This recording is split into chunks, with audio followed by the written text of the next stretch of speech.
Truman. Eu estou ouvindo. Você não pode ir embora, Truman. Eu conheço você melhor do que você mesmo. Nunca botou uma câmera na minha cabeça.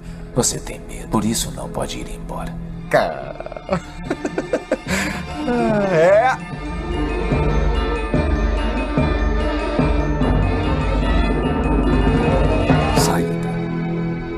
Em setembro, dia 22, manifestação na Catedral Principal de Gramado e na de Canela, Rio Grande do Sul. Poucas vagas para o encontro de Brasília. Não sei vídeo, inscreva Filosofia X na abertura do Café com Filosofia em Gramado para 7 milhões de turistas por ano. Atenção, na descrição de todos os vídeos da Filosofia X, você encontra o link dos contatos, demais links importantes e todas as informações necessárias para participar da Escola de Jesus. Desça a página, curta o vídeo, inscreva-se no canal, compartilhe, comente, participe, ajude, responda, evolua e produza. Ele expulsa os demônios por Beelzebub, príncipe dos demônios.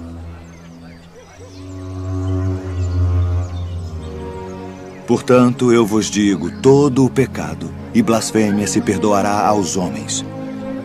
Mas a blasfêmia contra o Espírito não será perdoada aos homens. Que farei então de Jesus, que é chamado o Cristo? Crucificai-o! Crucificai-o! Por isso julgo que não se deve perturbar aqueles dentre os gentios que se convertem a Deus, mas escrever-lhes que se abstenham das contaminações dos ídolos. Se alguém destruir o templo de Deus, Deus o destruirá. Porque o templo de Deus, que sois vós, é santo.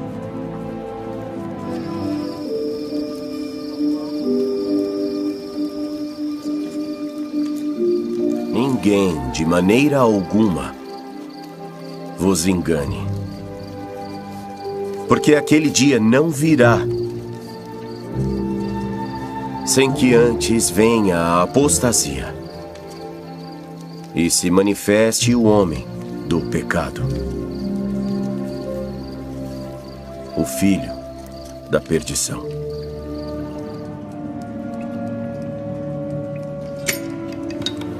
Tendo aparência de piedade, mas negando a eficácia dela. Destes, afasta-te. Se a religião não prega amor, onde está o seu valor? Se a religião não prega amor,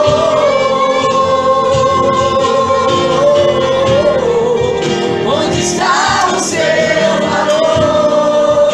Vou finalizar, se a religião. Se a religião não prega amor, onde está o seu valor?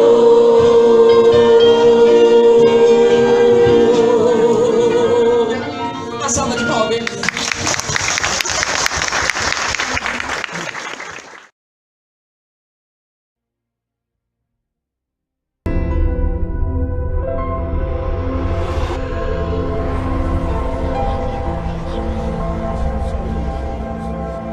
Bem-vindas e bem-vindos, eruditas e eruditos, todos que nos assistem pela primeira vez.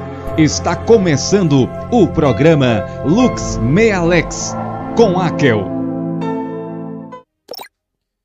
Caríssimos, depois de um final de semana muito produtivo em Criciúma, em Porto Alegre, considerei a melhor manifestação da verdade que fiz até hoje na Filosofia X, isto com minha presença.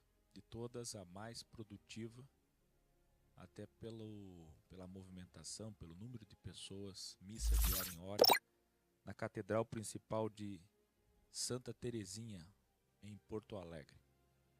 Como vocês devem ter visto nos vídeos que nós postamos no nosso Instagram, muita gente passando pelo Parque da Redenção, a feira, o BRIC e a Catedral. Aliás, outras igrejas católicas próximas.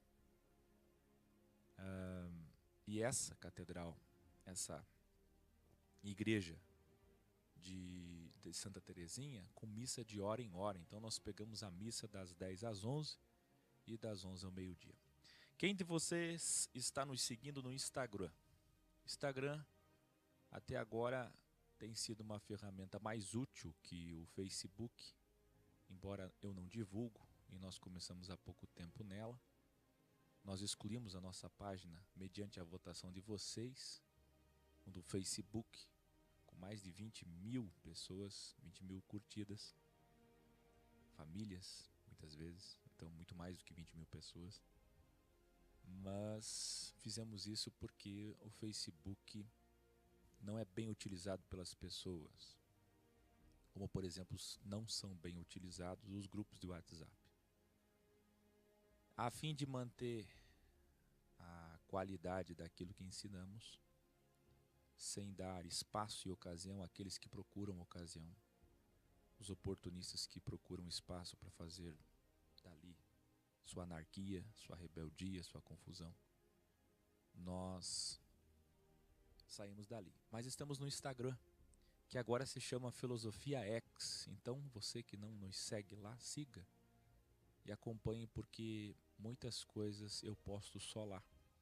Como por exemplo, hoje fiz uma transmissão, não sei se vou postar no canal 4 aqui que vocês estão assistindo pelo YouTube, mas eu sempre que tem alguma coisa importante a dizer, digo por lá, como ontem avisei que não teria o programa Lux Me Alex. Eu estava na casa da Terezinha Faustino com outros fraters, sors, para algumas discussões importantes e comunhão. E hoje fiz uma transmissão de Nova Petrópolis mostrando para vocês o Labirinto Verde. Quem assistiu?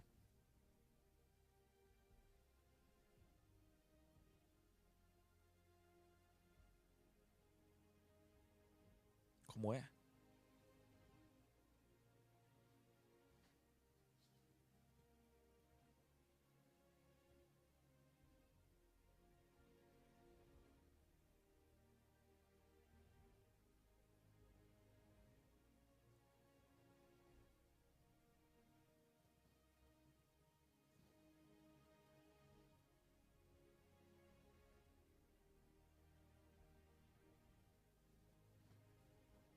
Aguardem um instante para eu arrumar isso aqui, consertar isso aqui e já volto. Truman, eu estou ouvindo. Pode ir embora, Truman. Eu conheço você melhor do que você mesmo. Nunca botou uma câmera na minha cabeça. Você tem medo, por isso não pode ir embora.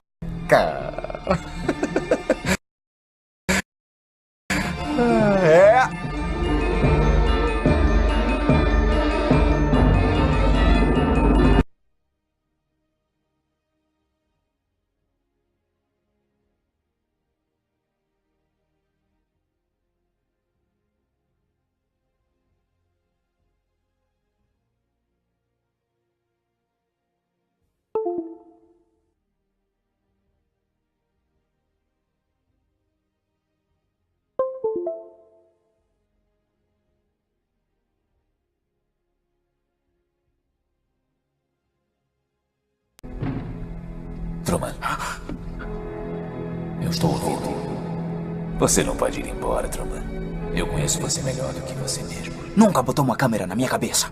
Você tem medo, por isso não pode ir embora.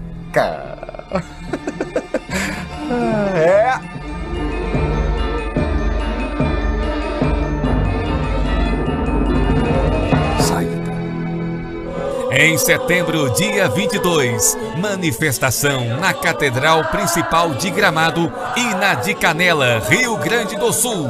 Poucas vagas para o encontro de Brasília. Não seja cristão de nome.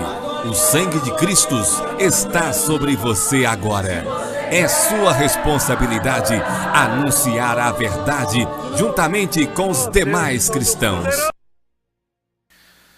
Muito bem, vocês estão me vendo e ouvindo agora? Peço desculpas.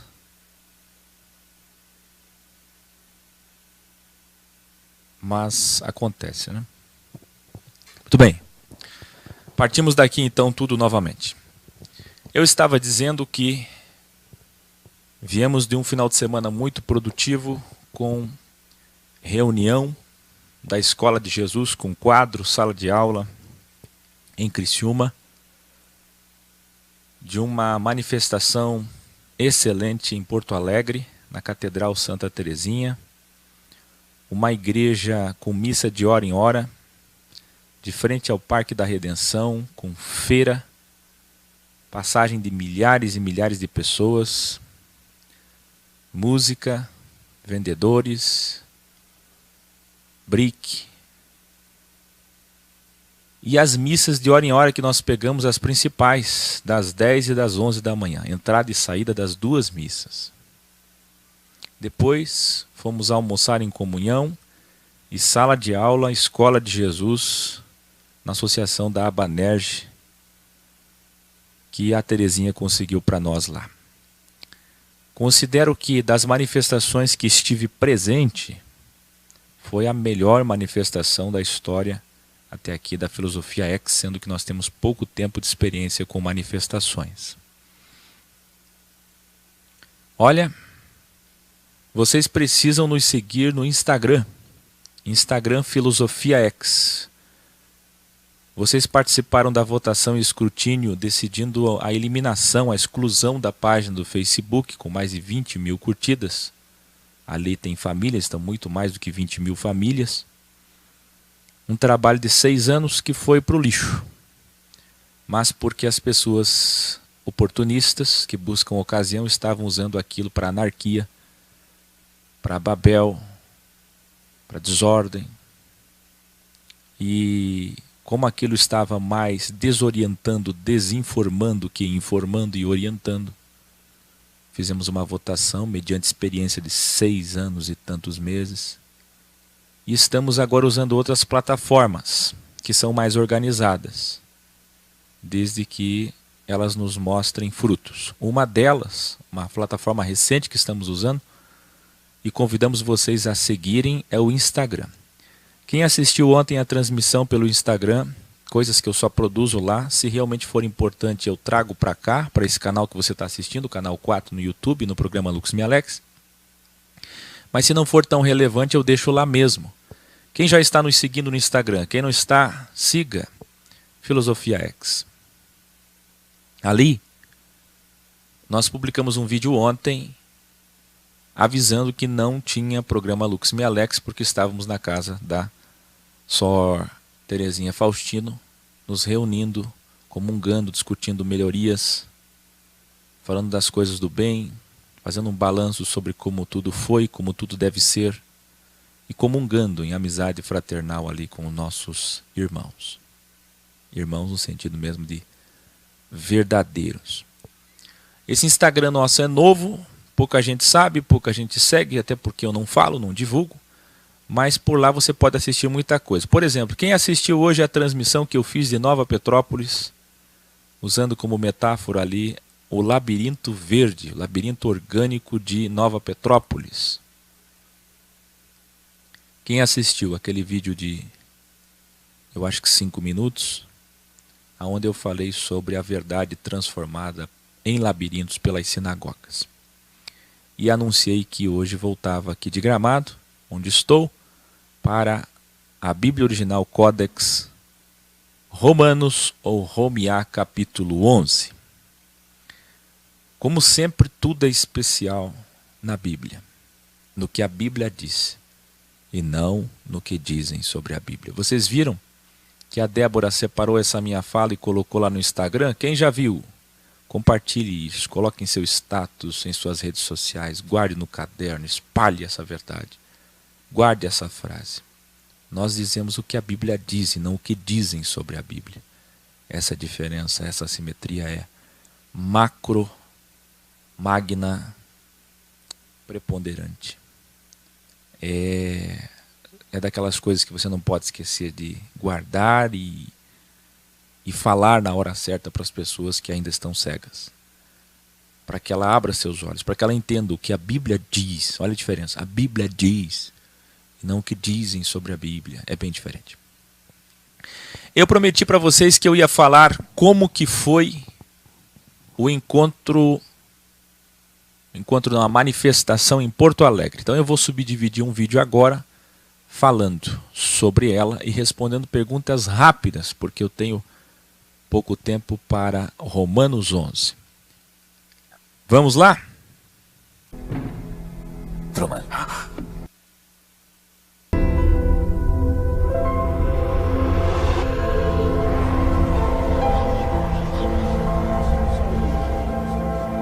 Bem-vindas e bem-vindos, eruditas e eruditos, todos que nos assistem pela primeira vez. Está começando o programa Lux Mea Lex com Akel. Muito bem, nós estivemos nesse final de semana em Porto Alegre, mês de agosto de 2018, e foi a melhor manifestação da verdade da história da Filosofia X, sendo que nós temos pouco tempo, pouca experiência nisso. Nós começamos isso depois do encontro de Gramado, depois do mês de maio de 2018, e essa foi a melhor que eu estive presente. Vou dizer por quê. Missa de hora em hora, feira, brique, Parque da Redenção, milhares e milhares de pessoas atingidas. Eu acho que quase uma centena, ou talvez até mais, não tem como calcular, de pessoas que levaram nossos cartões. E nós não distribuímos para todas, senão seriam milhares. Nós só distribuímos para as pessoas que se aproximam e se interessam. E eu estou dizendo para vocês que eu calculo, posso estar errado, de 70 a 100 pessoas que se aproximaram de nós. Muitos foram ali manifestar. A Eclésia Escola de Jesus Gaúcha está de parabéns, sem ego, sem vaidade, como sempre foi, unida. Os gaúchos fizeram uma manifestação extraordinária na Catedral de Santa Terezinha, missa de hora em hora. Nós pegamos as duas missas principais, das 10 às 11, das 11 ao meio-dia. Veio ali agente público, gente da política, fiéis, pessoas que aplaudiam. Não sei se o Marcelo está aí, o Marcelo disse que testemunhou pessoas aplaudindo na rua.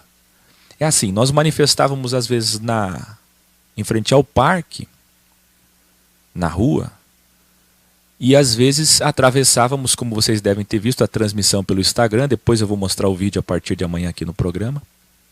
Nós atravessávamos a faixa de pedestres para as entradas e saídas das missas, para ficar de frente no pátio do templo da Igreja Católica.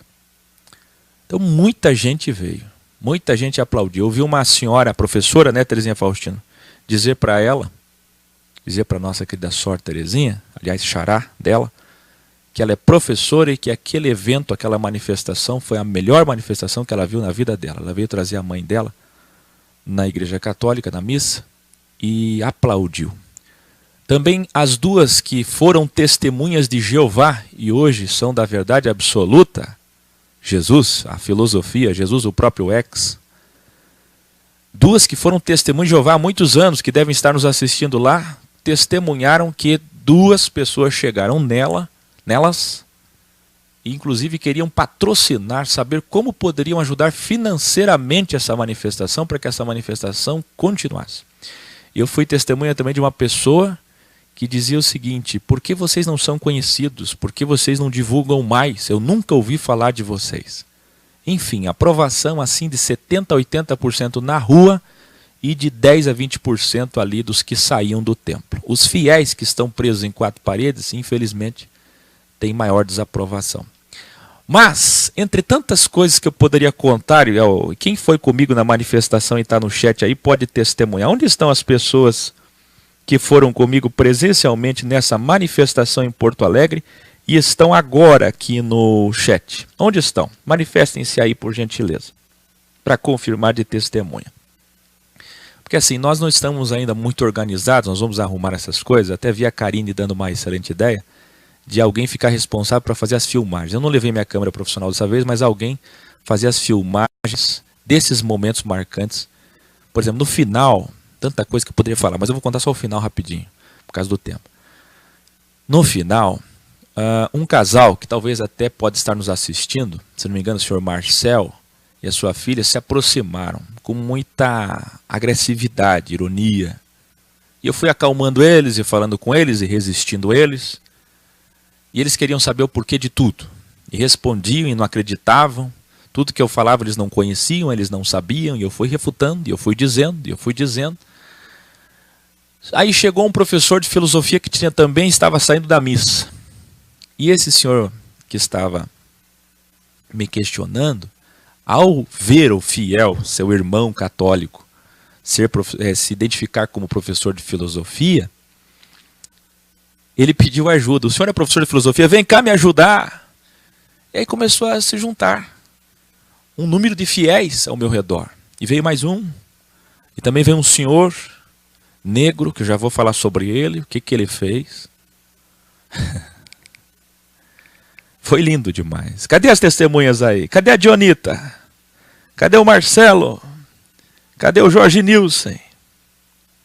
Aí, esse professor de filosofia chegou com, vamos dizer, com todo respeito, talvez ele esteja assistindo, mas com uma certa arrogância religiosa, como eu faria nos meus tempos de sistema, há mais de 10 anos atrás. Chegou com toda a arrogância religiosa, questionando, mas não é assim, mas não é assim, mas não é assim. E depois de meia hora conversando, terminou a saída plena da missa, acabou a missa, todos os fiéis saíram. Então o nosso pessoal que estava assim, cerca de 30, 50 metros, com várias faixas, vieram todos ao meu redor. Então todo o pessoal que estava manifestando a filosofia X, junto comigo, acompanhando todo esse final, esse desfecho, com esse casal, com essa jovem, com esse senhor, um outro senhor e o professor de filosofia. E depois de 30 minutos discutindo, refutando, ensinando, ele foi baixando o tom, e no final, meus queridos, esse professor pegou o cartão e disse, então, tudo bem, entendi. Então o que devemos fazer? Vamos deixar esse templo e vamos fazer o quê? O que devemos fazer então? Se isso daqui é uma extensão do judaísmo, para onde vamos? O que devemos fazer? Foi lindo. Muito lindo. E sinceramente foi a Terezinha Faustino que me tirou dali porque já estavam nos esperando para o almoço. Porque do contrário, o professor de filosofia queria conversar mais e mais e mais. Porque ele ficou encantado. Primeiro ele veio com muita resistência e no final foi assim. E esse senhor moreno que eu falei, esse senhor negro, ele chegou, pediu a palavra, depois que ele viu todo aquele enfrentamento dos fiéis católicos contra mim, ele disse, olha, eu sou quilombo, e eu sei que essa igreja aqui não ajuda ninguém, porque eu tenho 82 ou 84 anos, sempre fui católico, e eu conheço essa igreja. Nós quilombos construímos uma igreja aqui perto. E ele foi contando toda a história. O próprio fiel católico veio me defender contra todos eles. E aliás foi parte desse testemunho dele que fez com que o professor de filosofia e os demais ouvissem a verdade sem resistências. Foi lindo, lindo. Me questionaram com toda a arrogância e foram baixando, foram vendo que era verdade. Meia hora, uma grande roda, muita gente em volta. Foi lindo, de fato. Entre outras tantas coisas que aconteceram que não vai dar tempo de contar aqui. Mas olha, você que ainda não manifestou, você não sabe o que está perdendo. É pacífico, é com amor. Você não tem ideia como as pessoas reagem, como elas aplaudem, como mesmo aquelas que resistem vêm querer saber o quanto isso impacta a vida delas. É impressionante. Vamos começar? Eu vou responder algumas questões rápidas e já Romanos, Romear, capítulo 11. Truman, eu estou ouvindo. Você não pode ir embora, Truman. Eu conheço você melhor do que você mesmo. Nunca botou uma câmera na minha cabeça. Você tem medo, por isso não pode ir embora.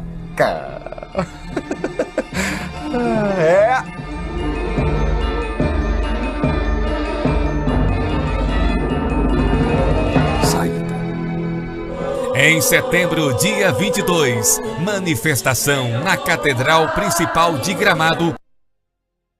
Muito bem, eu tô vendo aqui o Marcelo ali falando sobre os casais que aplaudiam. O Marcelo acompanhou, né, esse finalzinho dessa discussão toda com o professor de filosofia, com aquele casal que estava ali, aquela jovem. Quem mais acompanhou? Quem mais está aí? Que esteve presente em Porto Alegre.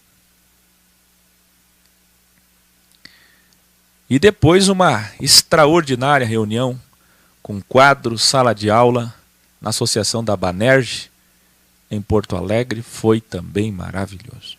Falamos sobre muitas coisas que só quem foi lá sabe. Nós escrutinamos o assunto árvore da vida na consciência e também o que é fidelidade. Pois é, não dá tempo, Xavier, de falar aqui, mas foi bom, viu? Foi. Eu até estou pedindo se alguém filmou. Parece que a Dionita Lara filmou. Se a Dionita estiver assistindo, a Ilka, chama ela aí. Quem tenha filmado esse finalzinho da discussão. Eu sei que tem a questão de direitos de imagem, nós não queremos expor ninguém em transição, ninguém que veio. Mas se tivesse, seria muito bom, até para eu ter registrado esse momento tão marcante, dos últimos 30 ou 40 minutos que eu tive que enfrentar ali. Uns 4 ou 5 católicos, mas foi muito bom ver eles fazer uma metanoia em menos de 30 minutos. Porque da forma que eles chegaram e da forma que tudo terminou, é uma metanoia. Cadê as perguntas? Onde estão? Aqui. Eu gosto de perguntas assim que nem ali da Lígia Araújo.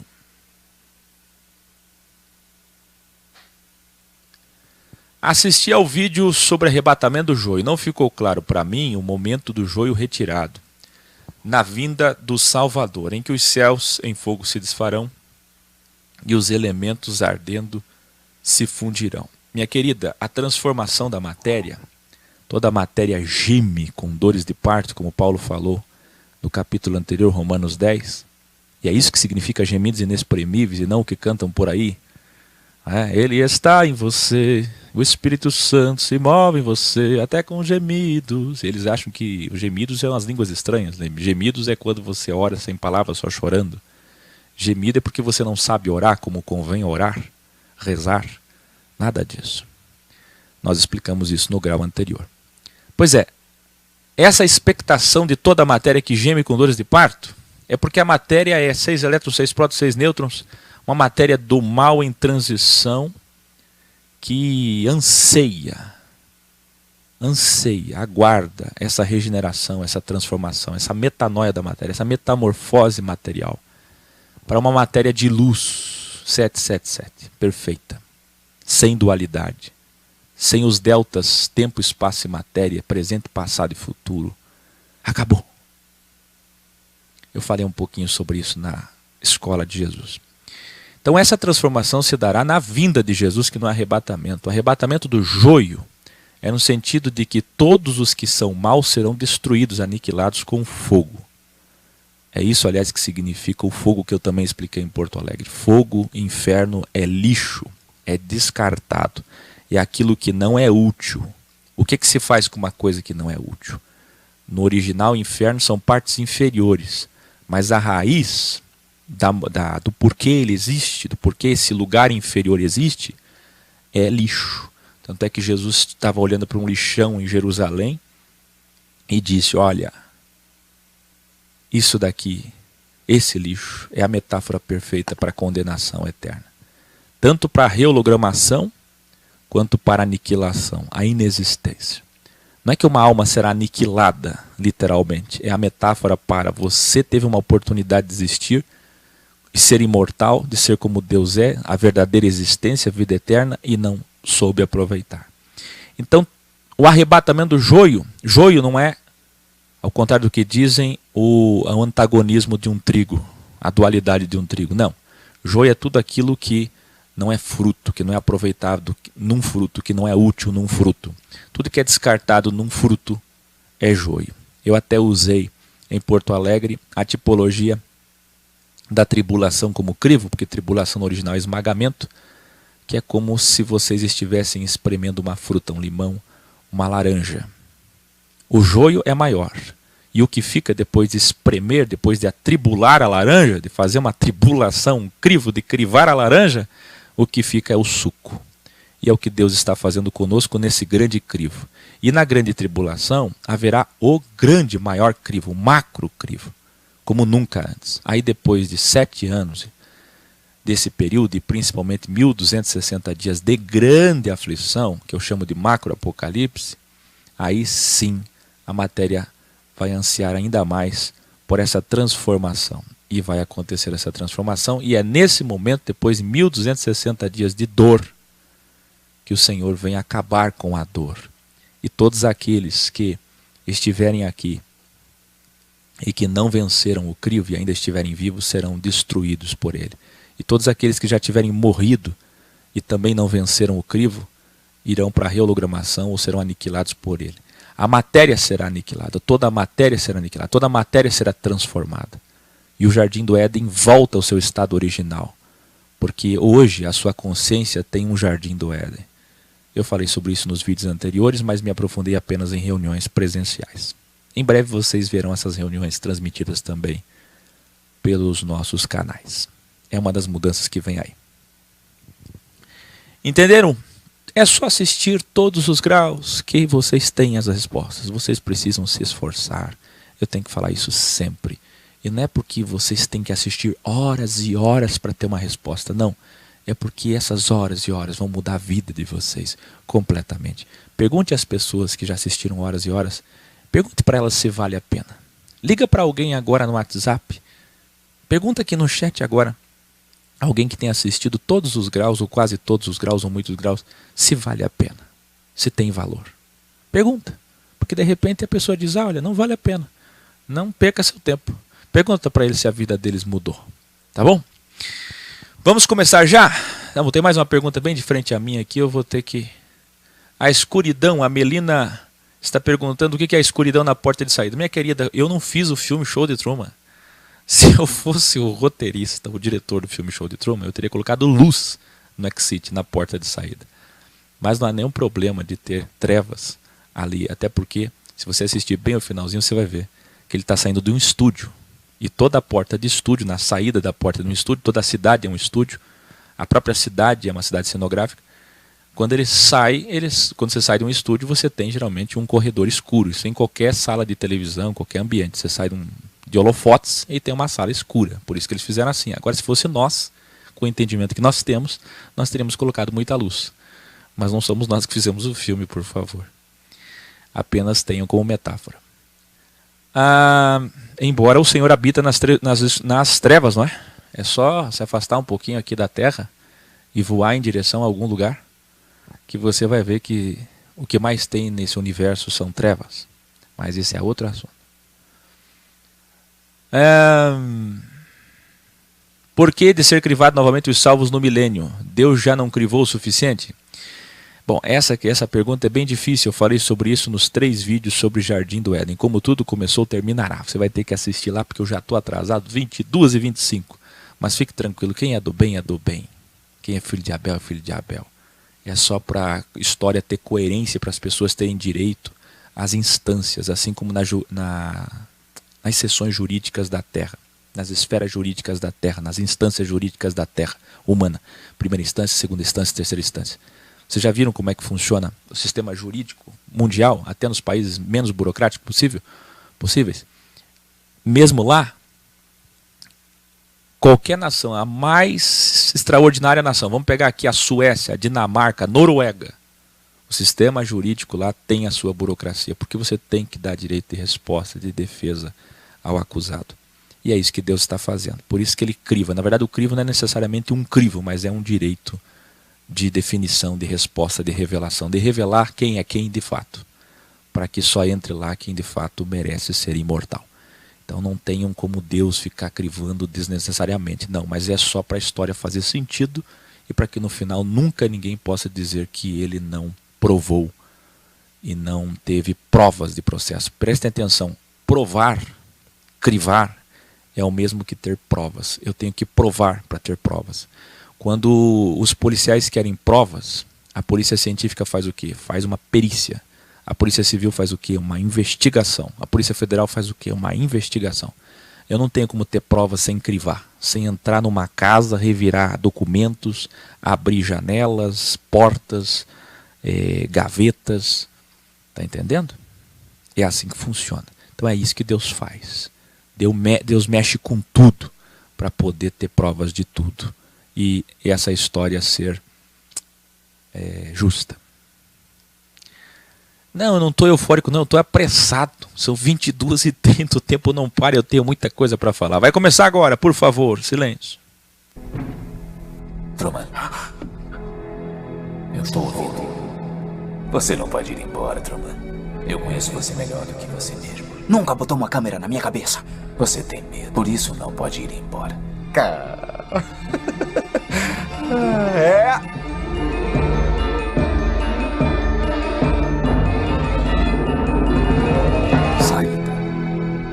Em setembro, dia 22, manifestação na Catedral Principal de Gramado e na de Canela, Rio Grande do Sul. Poucas vagas para o encontro de Brasília. Não seja cristão de nome. O sangue de Cristo está sobre você agora. É sua responsabilidade anunciar a verdade. Vamos começar? Eu só queria responder também ao José Santos, que diz ali, se a Bíblia está cheia de erros, isso afeta a minha fé. Como superar isso? Bíblia Original Codex, meu caro.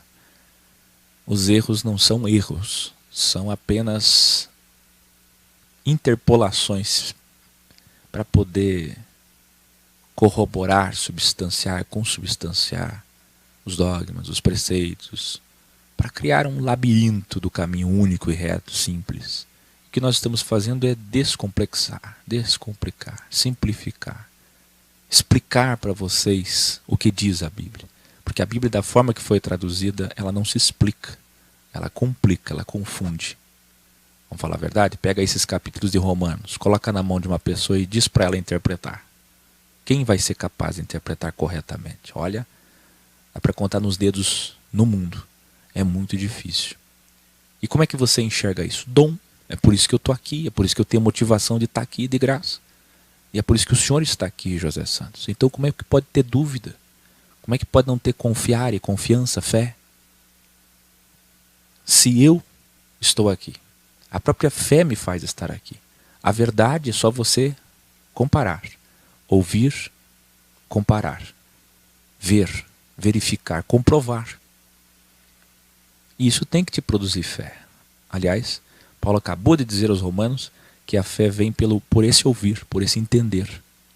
Então entenda, ouça, e aí você vai ter fé. É só ouvir os vídeos com a verdade. Verdade que falamos aqui em cada grau. Olha que lindo o trabalho. Não é possível que você... Olha, se você assistir de Romanos 1 para cá, você já vai ter fé. É claro que você tem que começar do grau 1 ou do grau 146. Mas se você começar de Romanos 1, o senhor vai entender o que é fé, o que é justiça e o que é graça. Coisa que ninguém ensina. Nem sequer sabem o que é fé.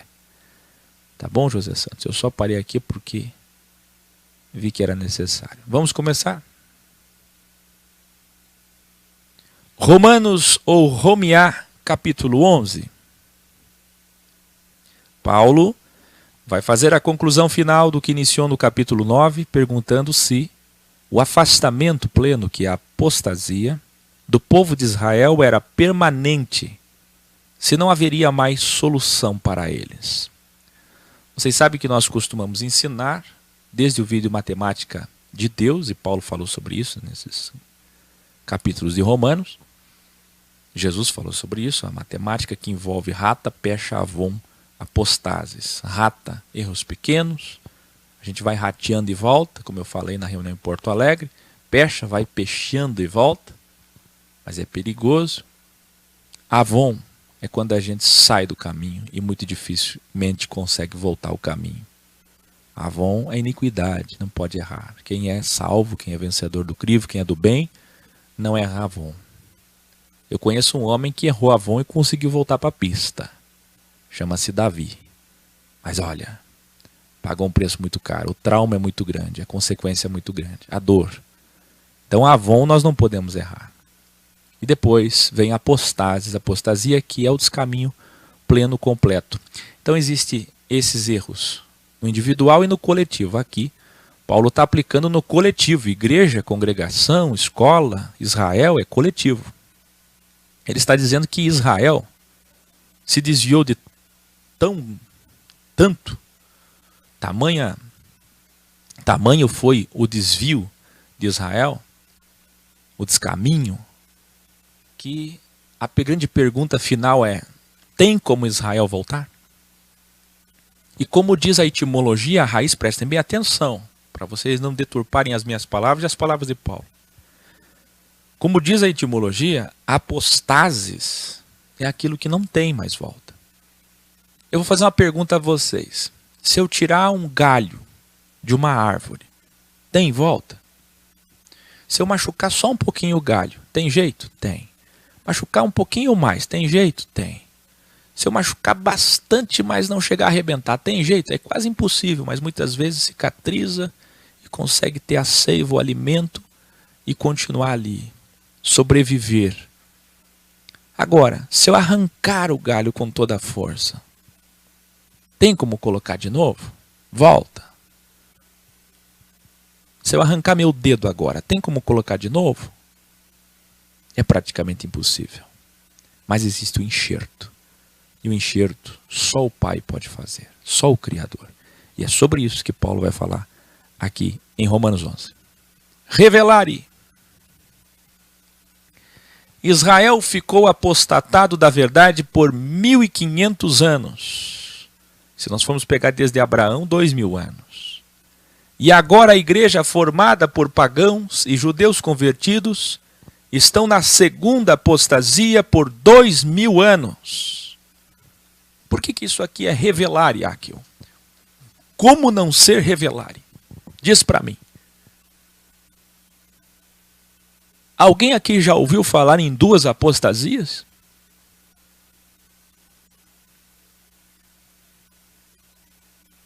Então escreva aí no seu caderno. Foram duas apostasias. A de Israel e a do não Israel. Igreja, gentios, nação gentílica, nações gentílicas, pagãos, ex-pagãos. Uma apostasia para a primeira Bíblia e uma segunda apostasia para a segunda Bíblia. Uma apostasia para a Bíblia, a lei, e uma apostasia para a graça. Paulo continua. Então tudo isso quer dizer que não há mais chance, e vocês lembram que chance é graça, de recuperação para Israel? Não tem mais jeito. Aí ele grita. Isso aqui, essa expressão que ele usa muitas vezes, de maneira nenhuma, é uma expressão de convicção. Se Paulo não tivesse fé, coragem, confiare, credere fidelis, fé, convicção, Paulo jamais gritaria, não! Ou às vezes ele diz, sim, de fato, de maneira nenhuma. Ou o Espírito de Cristo está encarnado em nós e nos dá convicção do que falamos? Ou não? Não é ser dono da verdade, não é ser arrogante, é convicção. Então a resposta está aqui, de maneira nenhuma.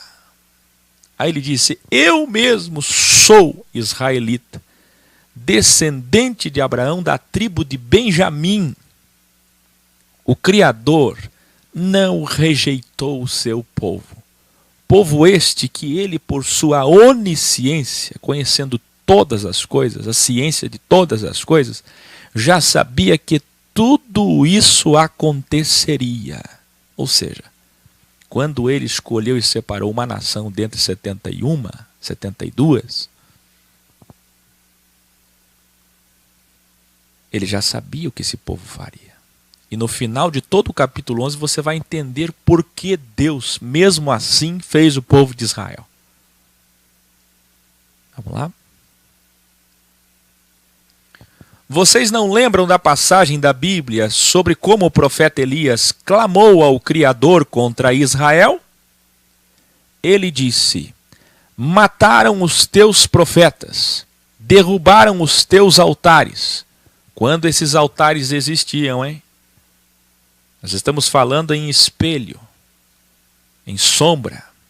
Sou o único que sobrou. E agora estão procurando me matar, Senhor. Mas o Criador respondeu ao profeta Elias: eu tenho uma reserva, é isso que significa remanescente, de 7.000 homens que não dobraram os joelhos diante de Baal.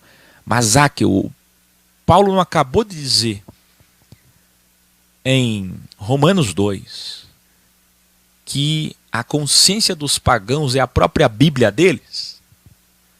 Que eles vão ser salvos. Mas verdade relativa. Paulo não está falando com pagãos que não conhecem a verdade absoluta. Paulo está falando com pagãos que já conhecem a sabedoria suprema. Esses que já conhecem não podem mais servir Baal. Entenda. Entenda. Mesmo assim, ou melhor, da mesma forma, nos dias de Elias, esses 7.000, conhecendo o Deus único, não poderiam se dobrar diante de Baal. O erro não está em se dobrar diante de Baal. O erro está em se dobrar diante de deuses, divindades, ídolos, quando você já conhece um Criador único. Isso é idolatria. Idolatria só passa a ser quando tem lei. Quando você não sabia, não era lei, não era Bíblia. Assim, hoje também existe uma reserva escolhida pela graça. O Senhor tem uma reserva.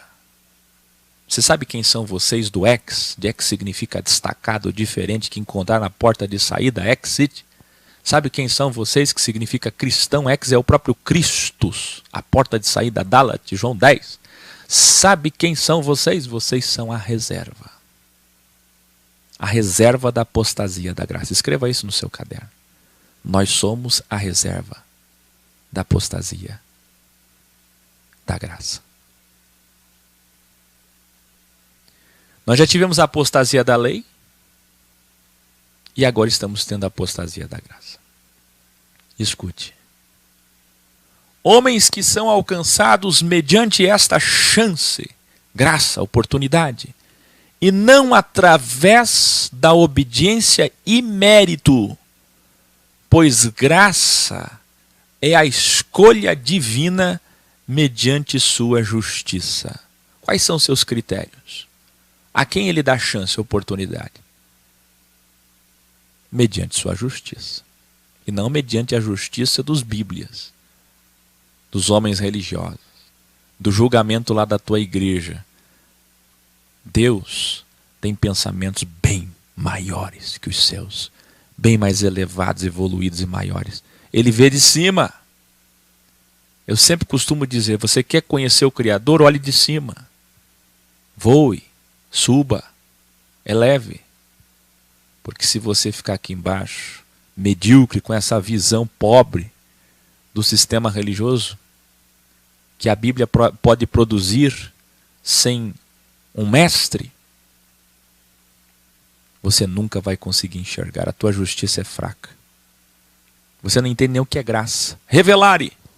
Muitos teólogos e bíblias vão usar esse capítulo equivocadamente para defender a predestinação fatalista, calvinismo, predestinação sem mérito. Eu perguntei ao católico que me questionava em frente à Catedral Principal de Santa Teresinha, em Porto Alegre: o senhor sabe o que é graça? O senhor está me fazendo tantas perguntas, eu respondi todas. Vou lhe fazer uma. O senhor sabe o que é graça? E aí ele ficou atônito. Demorou 1 minuto. E disse: graça é aquilo que não merecemos. Falei: o senhor conseguiu lembrar parte do que dizem por aí, o que todo mundo diz. E só repetem aquilo que ouvem sem nunca ter ido consultar a fonte, a origem. Escute. Eles usam isso daqui para defender a predestinação sem mérito. onde esses 7.000 representam hoje todos nós. Veja, 7 sempre representa mais. Quem lembra que eu ensinei vocês que 7 representa X, representa X. 7 é X, porque representa tanto o perfacere, perfeito, como representa o poli, muitos, mais que 3. Então os 7.000 representa todos nós, essa reserva de hoje na graça. E Elias é o profeta que representa esse juízo, essa graça. Ele é a tipologia para os profetas da graça de hoje. E todos nós, e todos os judeus, que só são salvos porque o Senhor quer, por sua predestinação, mas nós já revelamos sua justiça aqui pela coerência da Bíblia como um todo, sempre olhando holisticamente. Paulo está falando que o Criador conhece as consciências e por isso predestina. Ele já conhece, ele escolhe os vencedores de acordo com o tempo. Ora, não sejam hipócritas. Se nós que somos patrões, empresários, eu não sou, mas sou responsável de pessoas, lido com pessoas. Se nós que somos líderes, empresários e responsáveis e diretores, governantes, conhecemos as pessoas que nos ajudam e já temos condições de julgar, olha, essa daqui posso confiar nela, posso delegar essa tarefa, essa responsabilidade. Se nós, limitados como somos, não somos oniscientes, já sabemos praticamente com boa porcentagem, boa escala, aqueles que de fato vencerão conosco, imagine o Criador, que é onisciente. Ele escolhe os vencedores de acordo com o tempo. Naqueles dias, nem esses 7.000 mereceriam sua escolha. Eu vou explicar o porquê. Aqui que está a queda dos predestinados, do calvinismo, que prega a predestinação fatalista. Aqui, ó, naqueles dias, naquele tempo, nem esses 7.000 mereceriam a escolha, preste atenção, silêncio. Mas como a corrupção era generalizada, esses 7.000 ainda eram considerados escolhidos em relação a todos os outros, por isso foram alcançados pela graça, e não pelo mérito de obedecer leis, bíblias e religiões. Eram pessoas de bem, mas mesmo assim não alcançavam o que realmente era necessário para serem escolhidos, e é por isso que a graça é a salvação, pois ela é o pagamento, o salário que falta pagar, a quantia que falta da nossa dívida que nós não conseguimos pagar sozinhos, que mesmo nós sendo do bem, mesmo sendo nós do bem, o que é nossa obrigação, ainda não somos perfeitos como o Senhor exige, deseja que sejamos, por isso precisamos de graça. Esta é a interpretação coerente deste capítulo. E antes que Paulo continue, eu vou exemplificar em outras palavras. Você pode ser do bem, mas você vive uma verdade relativa ou absoluta e vive uma vida também relativa. O teu crivo também é relativo. E Deus leva em consideração a vida relativa e o teu crivo relativo. Vou explicar. Imagine alguém que nasceu deficiente ou com uma doença crônica por descendência hereditária, congênita. Ela tem um crivo diferente e o Criador vai levar isso em conta. Uma vida diferente. Imagine alguém que nasceu numa extrema miséria, pobreza, ausente da educação, da cultura.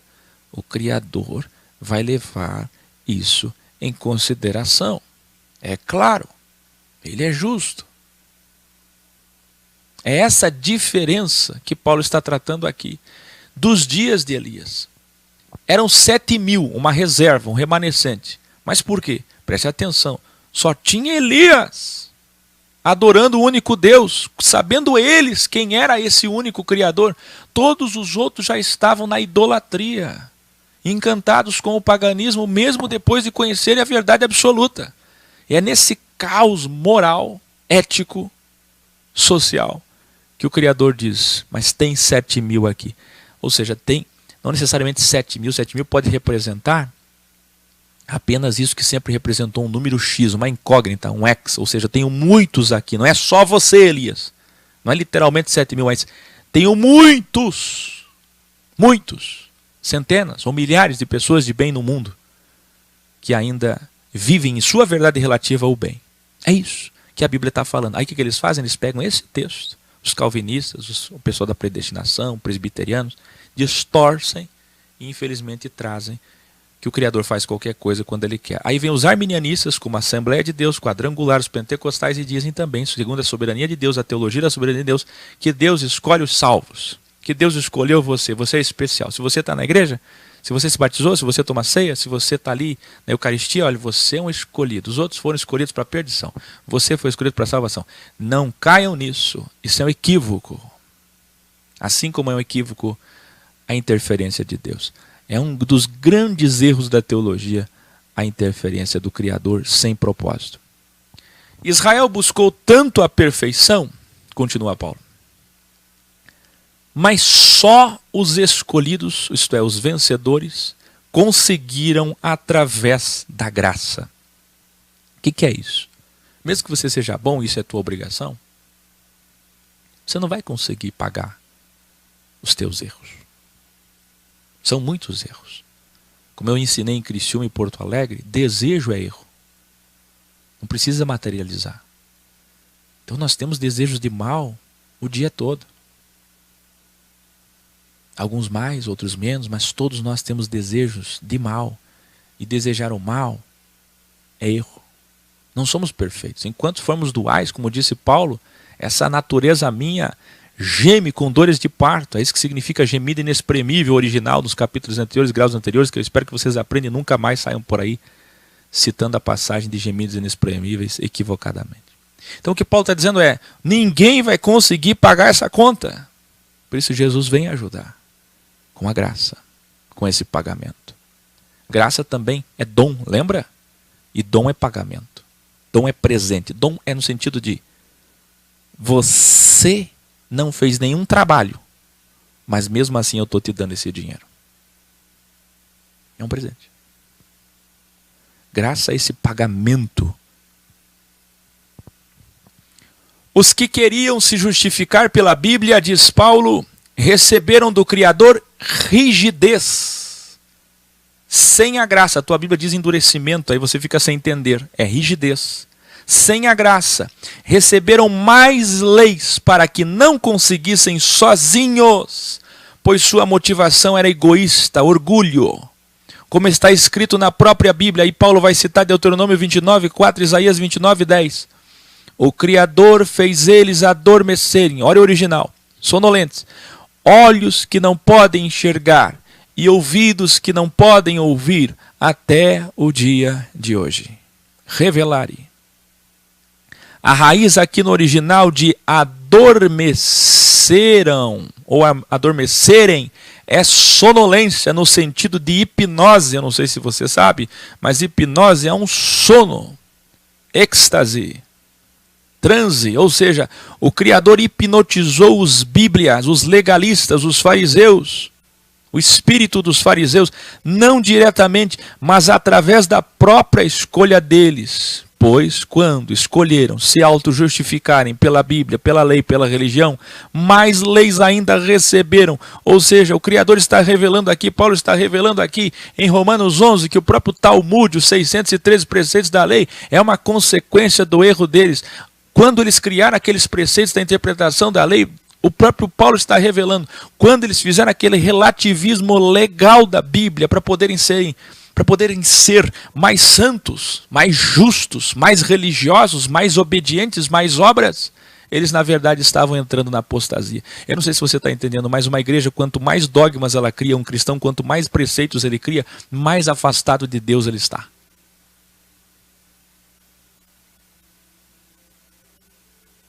É o contrário.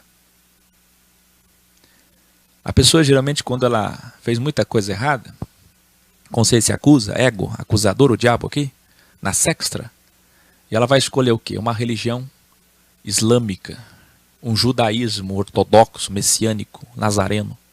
Ela vai escolher o quê? Uma Deus e Amor protestante, pentecostal, um tabernáculo da fé, uma igreja da Avó Rosa, uma congregação cristã, uma Assembleia de Deus. Porque ela se sente bem com aqueles dogmas, com aquela rigidez.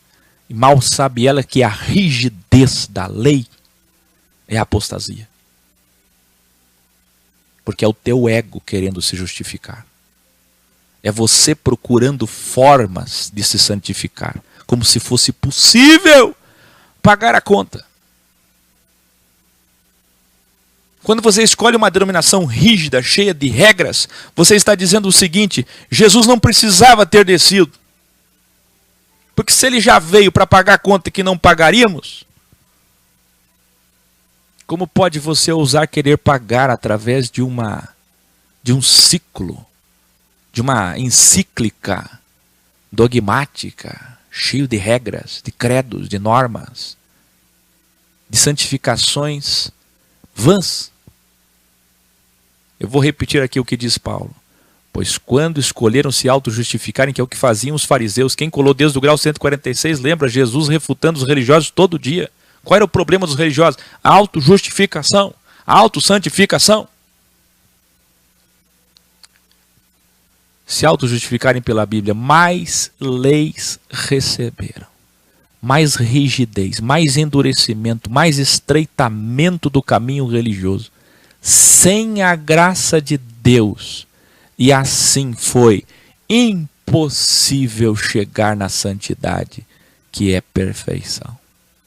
Pois o ego fez eles cometerem cada vez mais erros, como Paulo falou nos capítulos anteriores aos Romanos, que a Bíblia acabou ressaltando os erros, o ego. Até o ponto de chegar na queda. Aí na tua Bíblia, quando diz queda, é apostasia, afastamento. É uma mesma raiz metafórica para se afastar. Arrancar completamente, ou se afastar completamente, ou cair completamente, é tudo da mesma raiz. Ora, se hoje o cristianismo vive uma apostasia, confirmada por todos os líderes do próprio sistema religioso, é o mesmo resultado de Israel, consequência da autojustificação através da religião e das leis bíblicas, da obediência própria. E assim o Criador os hipnotizou, os deixou sem capacidade de ver e ouvir a verdade, pois escolheram o ego. Ora, quem escolhe a si mesmo, o ego, como vai ouvir o eu? Ego sou, o eu sou. Se você escolhe ouvir a si mesmo e seguir a si mesmo, como pode ouvir a Deus? Como pode enxergar?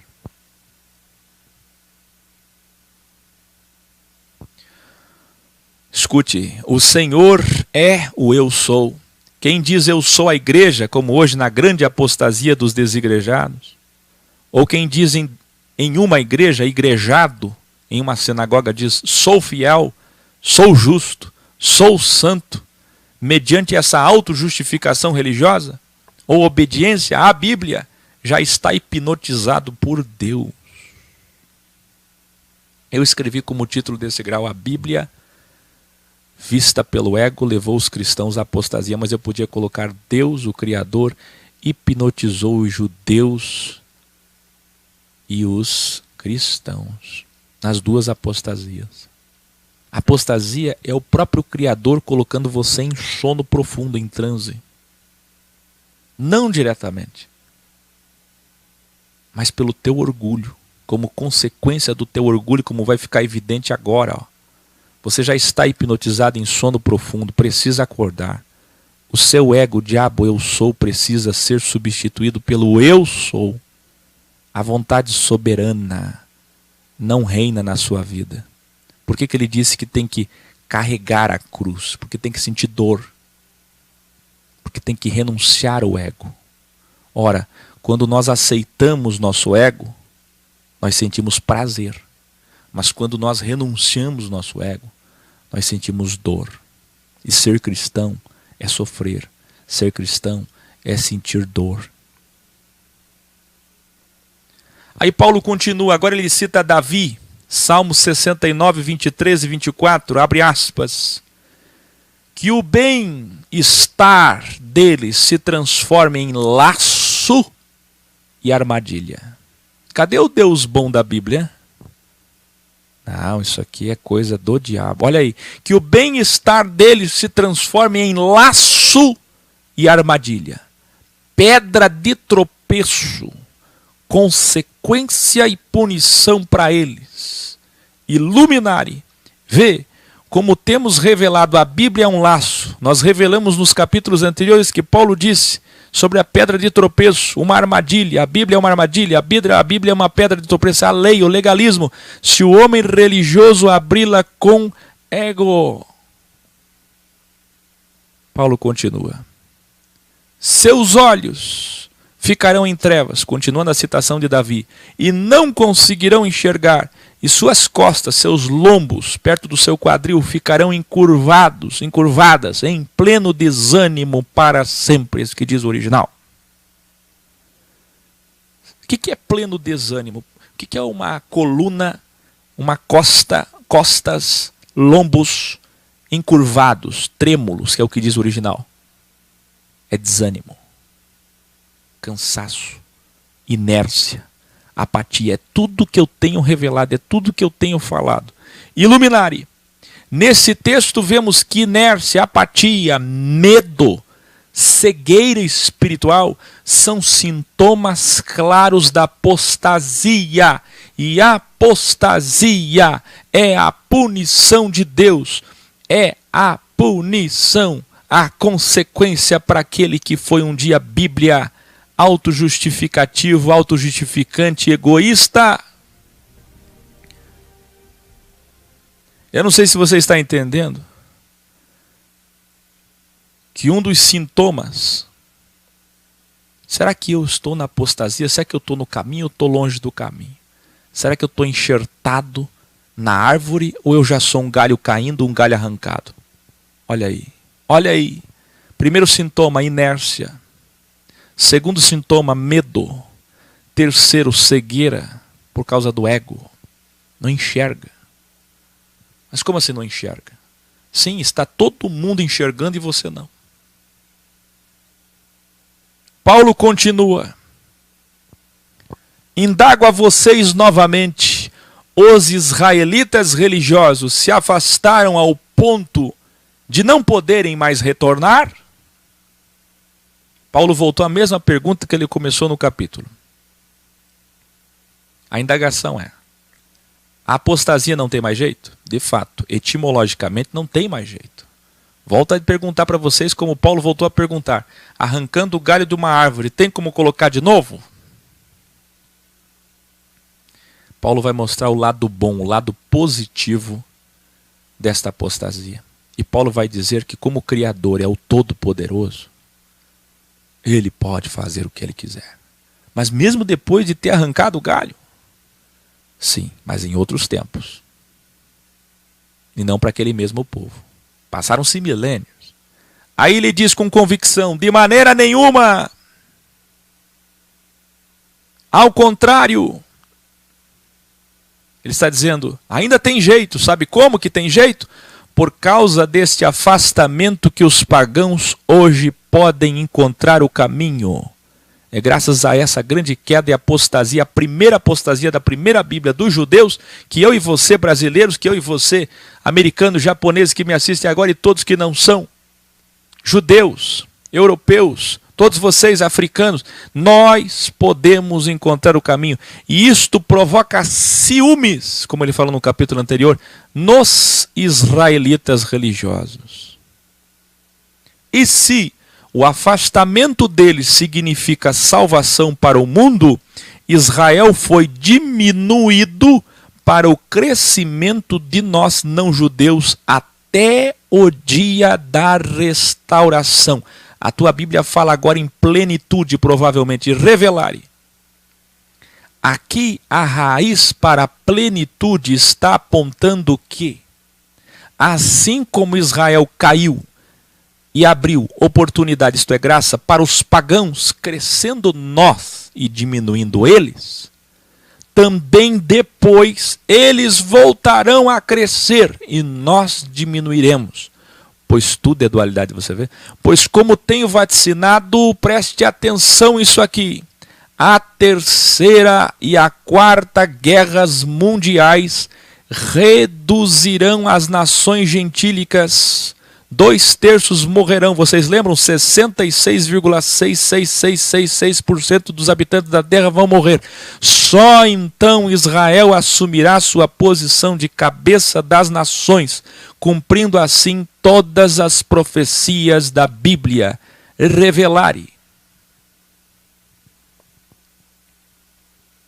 Joel falou sobre isso, Ezequiel falou sobre isso, Isaías falou sobre isso, Daniel falou sobre isso. Escute. O que eu estou dizendo para vocês aqui, Paulo está dizendo a terceira guerra será feita pelos homens do mundo. Escreva isso aí. A terceira guerra, delta guerra, é para o terceiro templo. É uma farsa. A terceira guerra será uma farsa, planejada pelos homens. E é a última guerra planejada pelos homens. Eu já falei isso no vídeo Terceira e Quarta Guerras Mundiais. Já a Quarta Guerra é a única guerra mundial, que envolve todas as nações, feita pelo próprio Criador.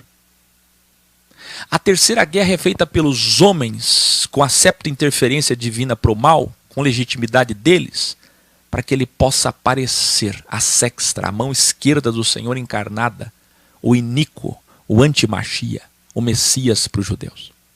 A besta. Depois, a quarta guerra será feita pelo próprio Criador, na volta dele. Porque veja, o que você tem que entender é que a terceira é feita para dar poder para Israel e cumprir todas as profecias do Velho Testamento da Bíblia deles.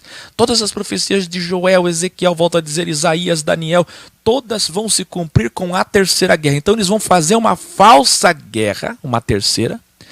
Por isso que vai ter terceira e quarta guerra mundial. Muita gente diz assim, Raquel, você tem certeza? Olha, eu tenho cada vez mais convicção. Pelo seguinte, porque a terceira guerra é a forma com que eles vão fingir o cumprimento das profecias. E assim, fingindo e enganando eles, o próprio Criador permitindo o engano, vindo o antimachia, o Messias deles. E aí depois vem aquele tempo que vocês já sabem, e aí sim vem a quarta guerra, com a destruição, diminuição que Paulo está falando aqui em Romanos 11, das nações gentílicas até chegar à plenitude, isto é, até cumprir o tempo, aonde Israel volta a crescer. Quando é que Israel vai voltar a crescer? No reino. Eles acham que Israel vai voltar a crescer nas mãos do antimachia, mas Israel só vai dominar o mundo com as mãos do próprio Cristo. Com a justiça daquele que eles mataram e rejeitaram. Quem está entendendo? A terceira guerra vai fingir o cumprimento das profecias, enquanto a quarta guerra vai de fato trazer o poder para Israel que tanto eles esperaram, mas de uma forma que eles nunca imaginaram. Por isso que é uma pedra de tropeço, porque até hoje eles abrem a Bíblia e interpretam errado. Mesma coisa os cristãos abrem a Bíblia e interpretam errado. O israelense, o israelita, o judeu, ele abre a Bíblia e interpreta com privilégio, com ego e cai, pedra de tropeço. Isso culmina na apostasia. O cristão abre e interpreta arrebatamento. O cristão abre e interpreta qualquer outro tipo de privilégio, como por exemplo a predestinação. Eu sou predestinado. E sempre todo tipo de interpretação hermenêutica privilegista, achando que as coisas são para si. E onde culmina isso? Qual é a consequência disso? A punição disso, a apostasia. Paulo continua, agora falando aos pagãos. Esse capítulo 11, subdividido pelo homem, mal feito, porque do 9 ao 11 é uma mesma temática, ele é dividido em duas partes. Paulo fala aos judeus, agora cristãos, ou que querem ser cristãos, e aos pagãos, que agora são cristãos. Vamos aos pagãos, nós? Agora fala a vocês pagãos não judeus. Eu sou o enviado da graça aos gentios. Vê, eu sou. A minha missão é falar com vocês. Então me escutem. Aí ele diz assim, exalto, ou seja, me orgulho da minha missão,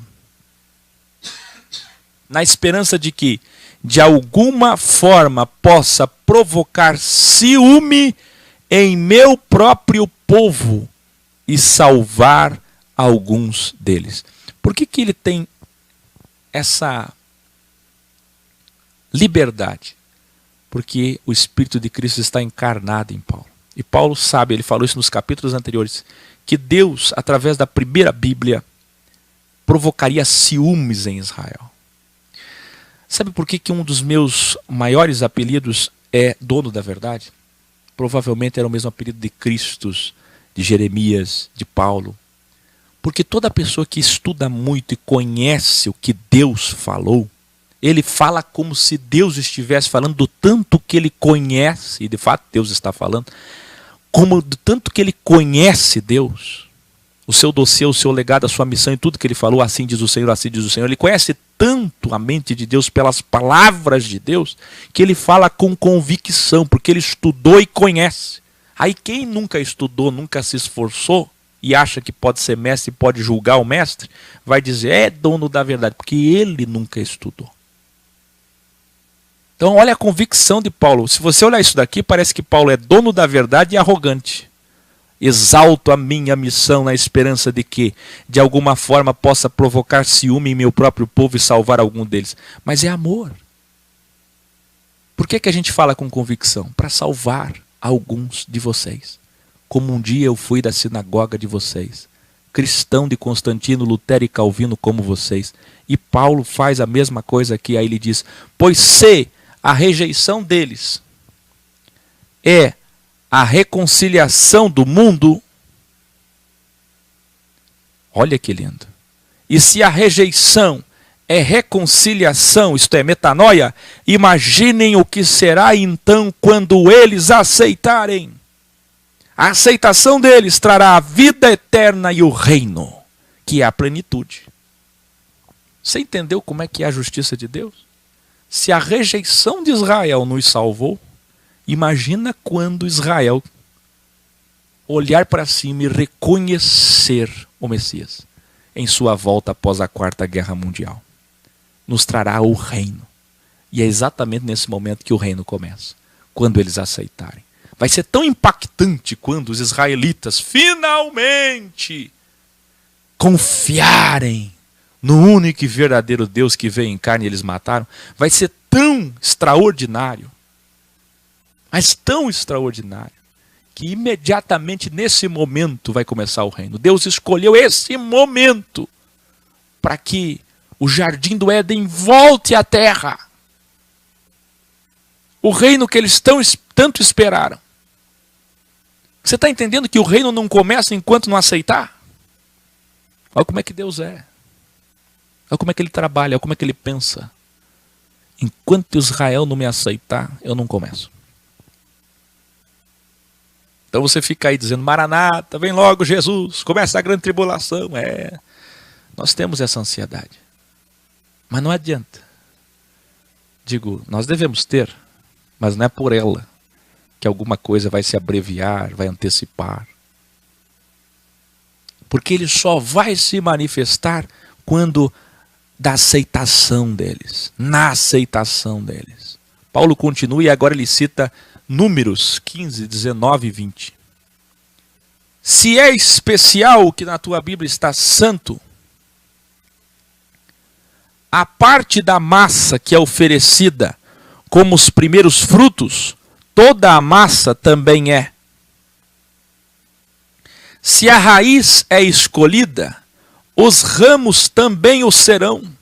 Se alguns ramos forem cortados e você, sendo oliveira brava, foi enxertado entre os outros, e agora participa da seiva que vem da raiz da oliveira, não se glorie contra esses ramos. Se o fizer, saiba que não é você quem sustenta a raiz, mas é a raiz quem sustenta você. Porque a raiz está em Jerusalém. Escreva aí. E os ramos estão no mundo. Se eu tivesse como ir para o quadro agora, eu não posso, por causa eu não posso mudar a câmera. Eu desenharia o mundo. Desenha aí. No centro do mundo, coloque um yod, um pi. De onde sai o pi? Na verdade, de onde sai o raio? bem no meio da circunferência. Um iode, quem lembra da septologia? Das 7 formas geométricas. Faz um círculo, o mundo, um domo, e coloca ali um pinguinho, uma gotinha, um iode, bem no meio. Ali, Jerusalém. Yerushalayim. Ali a raiz. Escreve ali, raiz. O iode é a raiz. Aí começa a fazer uns raminhos saindo da raiz do centro. Esses raminhos são os pagãos. Para onde Deus espalhou as nações e os outros povos. É isso que Paulo está falando aqui. Que lindo isso. Nós pagãos podemos dizer, mas os ramos foram cortados, erraram. Os judeus erraram, mataram Jesus, para que eu fosse enxertado. Aí Paulo diz, está certo. Mas eles foram cortados devido à fé religiosa, à desobediência, à rebeldia. E você está enxertado pela fé original. Quem lembra a fé original que é? É a graça. Então, não se orgulhe. Não tenha ego igual eles. Não tenha ego igual eles. Mas tema. E sabe por que você tem que temer? Aí ele diz por quê. Pois se o Criador não poupou, não teve privilégio, não teve interferência de proteção. Poupar é privilegiar os ramos naturais. Também não poupará você. Revelar. Paulo está dizendo a nós, não judeus, ex-pagãos, que devemos obedecer à sua vontade soberana, fazer sua vontade, vencer nosso ego, pois se o Criador não tolerou a primeira apostasia de Israel, na primeira Bíblia, não vai tolerar também os falsos cristãos que dizem Senhor, Senhor, na segunda Bíblia, na segunda apostasia. Veja que Paulo usa o termo ego, orgulho, para revelar a origem da apostasia cristã. Selá, judeus são a raiz, cristãos são os ramos, ambos podem ser podados pelo próprio ego. A igreja começou da onde? Da raiz. O que Jesus disse? Primeiro os judeus. Como é que Paulo fazia em suas viagens missionárias? Primeiro os judeus nas sinagogas. Depois os demais. Só que eles sempre eram rejeitados pelos judeus e eram obrigados a irem para os demais, porque os demais aceitavam. Esta é a dualidade divina. A dualidade, os primeiros, últimos, os últimos, primeiros. Raiz e ramos, que lindo. Paulo continua. Sendo assim, considere a dualidade do Criador. Mas aqui na minha Bíblia está escrito bondade e severidade. Então vá num original ou pegue várias Bíblias e você vai entender que severidade é maldade. Pelo óbvio, não é? Olha o que Paulo está dizendo. Paulo está defendendo a dualidade. É a primeira vez? Não. Todos os capítulos ele fala de dualidade. E por que a teologia não prega a dualidade? Não é maniqueísmo, não é Marcion, é dualidade, não é dualismo. Escute. Olha Paulo ensinando aqui. Bondade e maldade do Criador. Considere. Aprenda. Entenda. 2 pontos. Olha o que é que Paulo vai dizer. Até parece eu falando aqui, não parece? Olha aqui.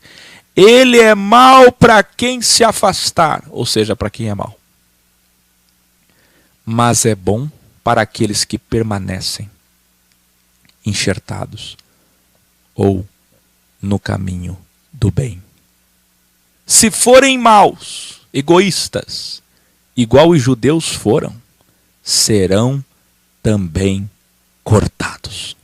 Iluminare, até nas enciclopédias bíblicas mais respeitadas de teologia do sistema religioso católico e protestante, este capítulo é visto como o capítulo da dualidade de Paulo, mesmo a teologia não crendo na dualidade, como sempre dissemos, o Criador é mau para quem é mau e bom para quem é bom. Ele nunca fará o mal para quem é do bem. Paulo continua. Mesmo com a apostasia plena, como disse antes, sempre existe uma reserva, um remanescente. E esta reserva de bons judeus será enxertada novamente no corpo no final. O que ele está dizendo? Hoje,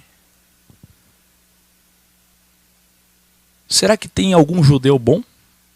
Algum judeu que não seja egoísta? Algum judeu que não interprete a Torá, o Tanar, de forma pervertida, adulterada, errada? Será que tem alguém? Aí ele diz, tem sim.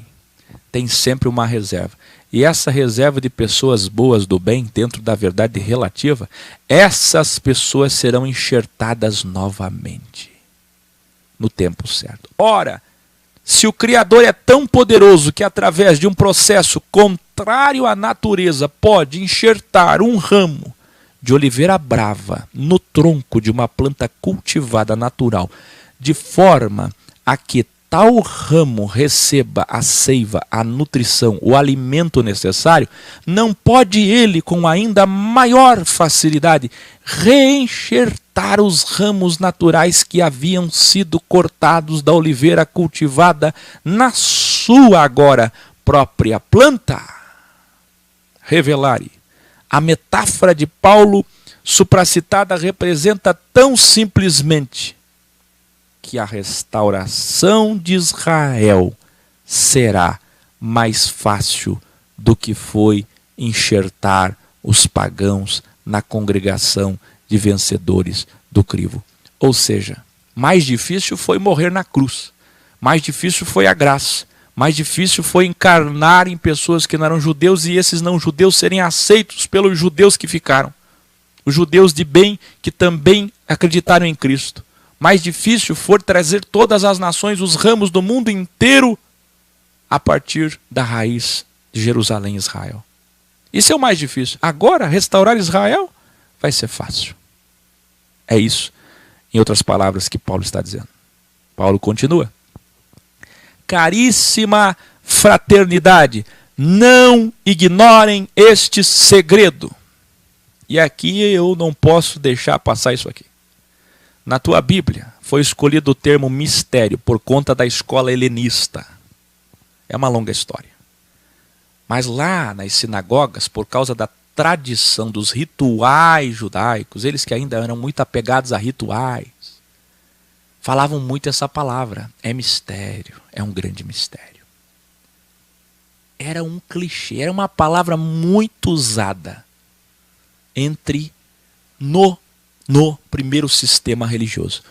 Hoje, o sistema religioso, mãe católica e filhas protestantes, e até desigrejados que possuem esse espírito do judaísmo dentro deles, e até testemunho de Jeová que dizem ser contra, mas que estão lá, não podendo fazer transfusão de sangue, fruto do quê? Do judaísmo.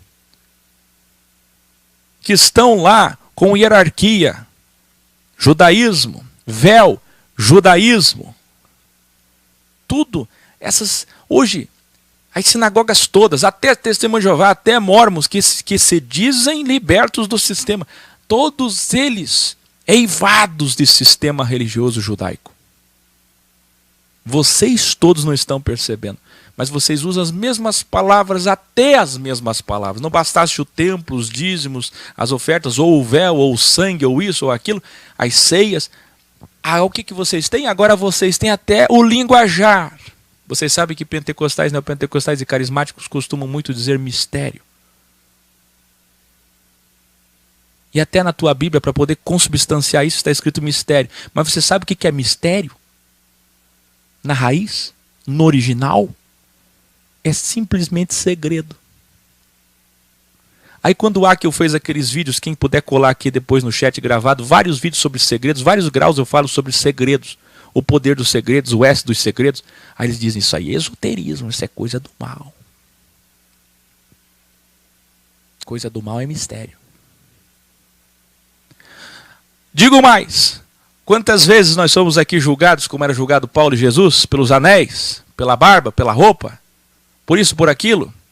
Porque isso é do ocultismo. Você sabe o que é mistério no original? Ocultismo.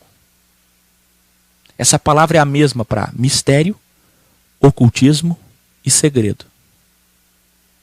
É aquilo que você ainda não sabe. Então escute. Caríssima fraternidade, não ignorem este segredo. Aí ele diz, se vocês ignorarem o que eu vou revelar, esse segredo que eu vou revelar, serão egoístas orgulhosos igual foram os judeus bíblias na primeira apostasia. 2 pontos. Olha o segredo.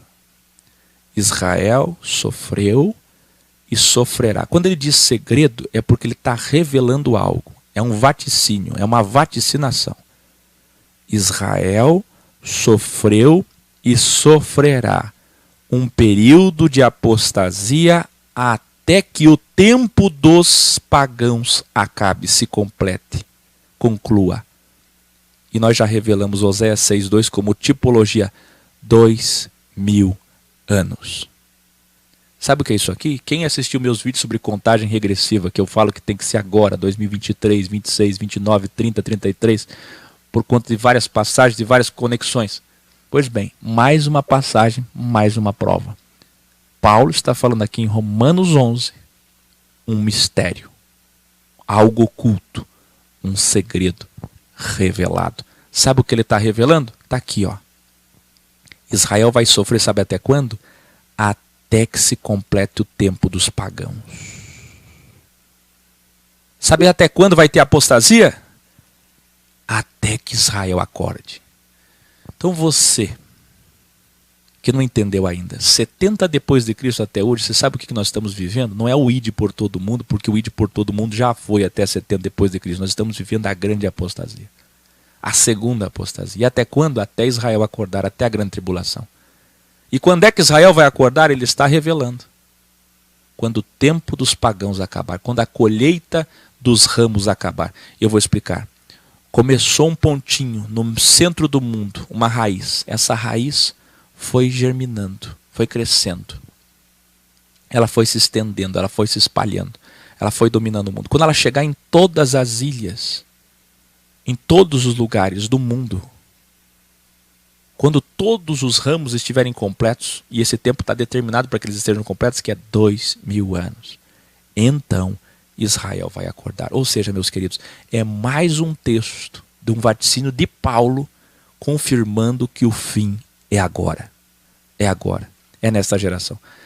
O macroapocalipse. Aí ele diz, depois disso, todo Israel será salvo, como está na Bíblia. Aí ele cita Isaías 59, 20 e 21, Isaías 27, 9, abre aspas. De Sião virá o Redentor, que tirará Jacó das injustiças. Toda vez que está Jacó, é a antiga metanoia, sem metanoia, antes da metanoia. Jacó é um enganador, antes de ser Israel. Aí cita Jacó, antes de sofrer metanoia. Ele diz, tirará Jacó do engano, das injustiças, do pecado, do erro, do descaminho, da apostasia. E esta é minha aliança com eles, quando eu remover os seus pecados. Quem entendeu que a primeira Bíblia está dormindo? Nós estamos na vigência da segunda Bíblia. E a segunda Bíblia, a primeira Bíblia só vai se cumprir totalmente quando acabar a segunda Bíblia. Quando a segunda Bíblia acabar por 2000 anos a graça, aí se cumpre todo o restante da primeira Bíblia. É isso que os judeus nunca entenderam, porque estão cegados, sonolentes. Quanto ao anúncio da verdade, isto é, o Evangelho, eles são inimigos de vocês, por causa de vocês. Eles têm ciúme de vocês. Eles mataram Jesus, vão matar a todos os discípulos. Vocês conhecem a história dos mártires. Eles são inimigos, ciúme. Mas quanto à escolha original, são amados por causa dos patriarcas. Por que Paulo está escrevendo isso aqui? Porque um pagão que não sabia lá muita coisa da cultura helenista, judaica, mas que conhecia muito bem o orgulho dos judeus nas suas cidades, muito conhecido o orgulho dos judeus, o poder deles, o capitalismo deles, a prosperidade deles. Quando lesse essas cartas de Paulo, poderia começar a ser contaminado por um espírito antissemita, como aconteceu com Lutero, que não entendeu nada das cartas de Paulo e se transformou num antissemita. Então, para não acontecer de que aqueles que estão lendo, os cristãos, se tornem antissemitas, ele está dizendo, peraí, mas mesmo eles sendo inimigos de vocês, Lutero não leu essa parte aqui, hein? Se Lutero tivesse lido isso aqui, ó, Escute. Mas, quanto à escolha original, são amados por causa dos patriarcas, pois os dons, isto é, as dádivas, os presentes que Deus deu, o pagamento, as condições, as graças, e o plano original do Criador são irrevogáveis.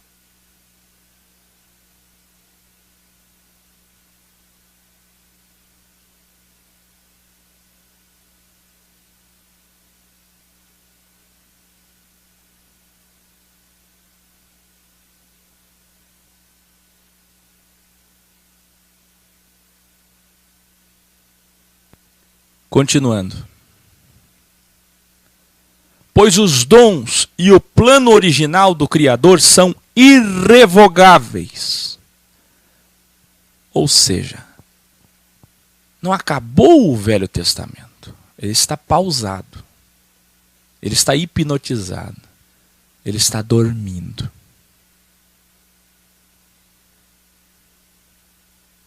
Mas não é para nós. E mesmo quando ele acordar e sair do transe, da hipnose, a primeira Bíblia não será para nós, será para eles. Nada foi revogado. Por isso também o entendimento que Jesus veio cumprir, no sentido de que tem tempo para isso. O que ninguém esperava é que essa apostasia, essa segunda apostasia, seria de 2000 anos. Aí ele diz, assim como vocês que antes eram desobedientes ao Criador. E quando ele fala isso, ele está falando de Romanos 1. Todo tipo de imoralidade, devassidão, mesmo na verdade relativa, mas bem longe da perfeição que Deus escolheu para o homem, para que o homem possa se tornar imortal. Porque eles seguiam, quem lembra? Eles seguiam deuses pervertidos e passaram a ser pervertidos como os seus deuses. Mas se eles tivessem seguido o único Criador, seriam como ele. Por isso que diz, vocês eram desobedientes também, mas agora receberam a graça, graças à desobediência deles. Da mesma forma, agora eles se tornaram desobedientes, a fim de que também recebam agora a graça, graças à graça que vocês também receberam. Sabe o que é isso? Os judeus dormiram para vocês acordarem. E agora, graças a vocês terem acordado, causou ciúme neles. E eles também vão acordar. Em outras palavras, é isso. Isso revela que o Criador permitiu que todos passassem pelo crivo da desobediência. Todos desobedeceram. A fim de dar graça para todos. Porque se todos desobedeceram, então todos também merecem graça. Entendeu isso? Por que veio a apostasia para os judeus e agora a apostasia para os cristãos? Para que todos pudessem ser perdoados. Mas todos serão perdoados? Não, entenda. Para que houvesse possibilidade de que alguns sejam perdoados. Aqueles 7.000. Que representam a reserva, que representam o remanescente, que representam muitas pessoas de bem, mas que mesmo sendo de bem não chegariam lá. Porque são do bem, mas não são perfeitas como deveriam. Aí ele termina dizendo, que plano original, incalculável. Olha o original. Isto é, matemática de Deus, não dá para fazer cálculos. Galileu Galilei disse que o mundo, o cosmos, é uma grande matemática, uma grande matrix. Ele diz que mundo, que plano original incalculável, que sabedoria suprema incomensurável. Quão insondáveis são os juízos do Criador, inescrutáveis as suas escolhas. Iluminare, aqui na sua Bíblia, quando diz caminhos, no original é escolhas, isto é, o modus operandi do Criador, a metodologia de trabalho, a forma complexa e única de julgar com justiça. Paulo continua, agora citando Isaías 40, versículo 13, e Jó 41, 11. Está aí na sua tela. Enquanto você lê, eu reabro a participação de todos os discípulos e mestres da Escola de Jesus que nos assistem agora para esse grande finale. Isaías 40, 13, Jó 41, 11.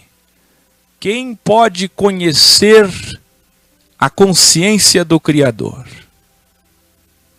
Ou quem pode ser seu conselheiro? Quem pode ou quem pôde? Quem foi?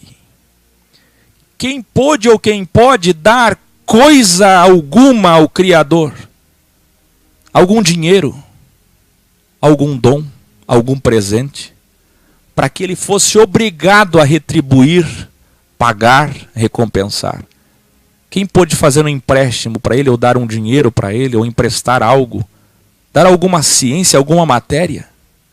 Aí ele termina dizendo: pois deles são, por eles são, e para eles são todas as coisas. Revelare. Paulo usa um delta no final desta temática, e não uma trindade, como diz a teologia, o que é risível. Ele usa dele, por ele e para ele. Assim como ele ensinou também em delta os gregos no Areópago de Atenas. Quem lembra? Atos Macelerim, ele usou as mesmas expressões em outras palavras. Veja que Paulo cita a dualidade de Jó, provando assim o uso desse pergaminho e o conhecimento dos seus escritos. Também destacamos aqui que mesmo ninguém tendo dado algo para o Criador, justo como é, se obrigou a si mesmo a nos dar dons, graça. Ele criou essa realidade e foi fiel com essa realidade. Eu não sei se vocês estão entendendo, mas ninguém deu coisa alguma ao Criador. Ele não estaria obrigado a ninguém e a nada. Mesmo assim, justo como ele é, ele criou essa realidade. Ele criou leis metafísicas para essa realidade. E ele está obedecendo às próprias leis que ele criou até o fim. Paulo encerra essa temática dizendo: ao Criador toda soberania para sempre. Soberania, porque na tua Bíblia está glória. Glória é honra, é orgulho, é poder, é autoridade, é condições. É soberania, é aquele que pode fazer. Aqui nesse contexto, para sempre, isto é, do início ao fim, que é o significado de amém. A dualidade alfa e ômega, porque o amém, ele só existe agora, na dualidade, no crivo, no relativismo, enquanto houver tempo, espaço e matéria. Se tem tempo, tem início e tem fim. Ele é o amém, ele é o início da vida e o fim da vida. Que lindo! Que texto, como todos, né? Alguma dúvida sobre esse texto? Amanhã, culto racional. Ah, como usam errado o culto racional. Romanos 12. E depois Romanos 13. Ah, como usam errado Romanos 13 para a autoridade da igreja. E depois Romanos 14, o nosso grande texto áureo sobre consciência. Aquele texto de amor. E depois Romanos 15 e 16, os acréscimos da Bíblia. Perguntas? Truman. Eu estou ouvindo. Você não pode ir embora, Truman. Eu conheço você melhor do que você mesmo. Nunca botou uma câmera na minha cabeça. Você tem medo, por isso não pode ir embora.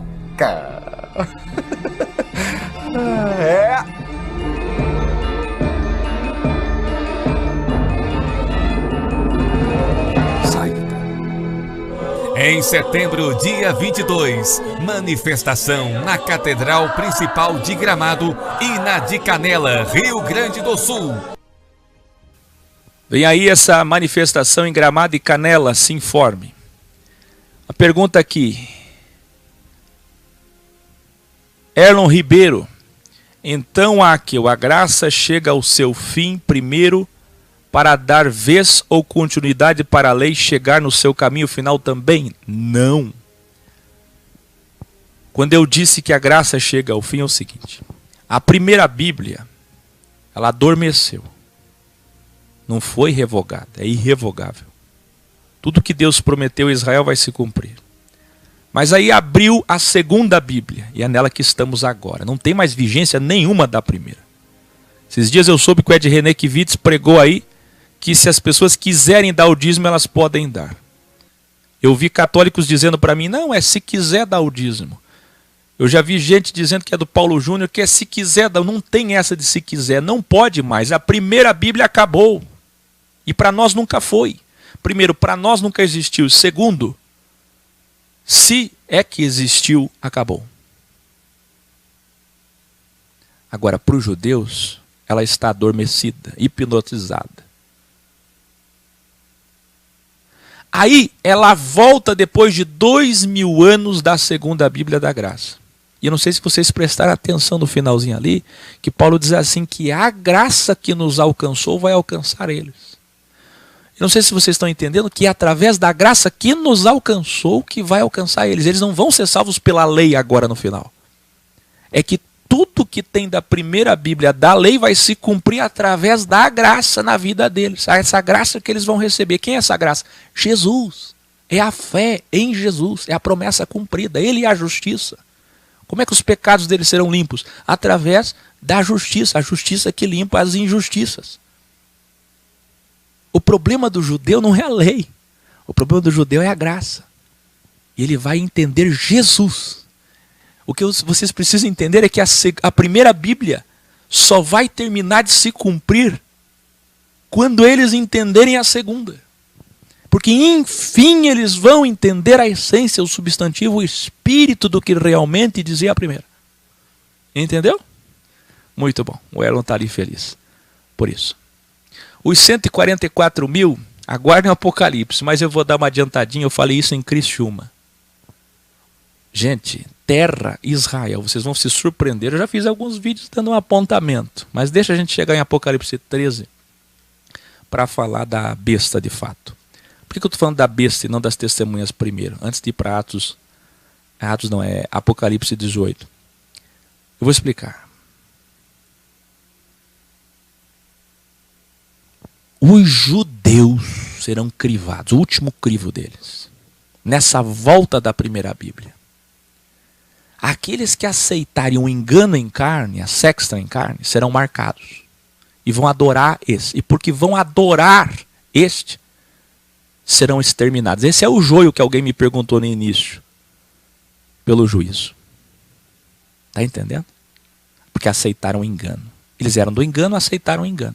Foram marcados pelo engano. E a prova de que eles realmente aceitaram é que vai ter uma marca comercial na mão ou na testa deles. Vocês estão entendendo isso? O grande problema do crente é que o crente acha que essa marca vai chegar aqui. E provavelmente não. Vocês verão isso só em Apocalipse 13. Porque envolve adoração. E a única pessoa que vai adorar envolvendo marca, e aceitaria isso hoje em tempos de democracia, mesmo que falsa, mas a única pessoa que aceitaria isso é Israel. Porque é só Israel que está esperando um Messias de fato. Os cristãos não aceitariam isso. Então é ilógico e incoerente pensar assim.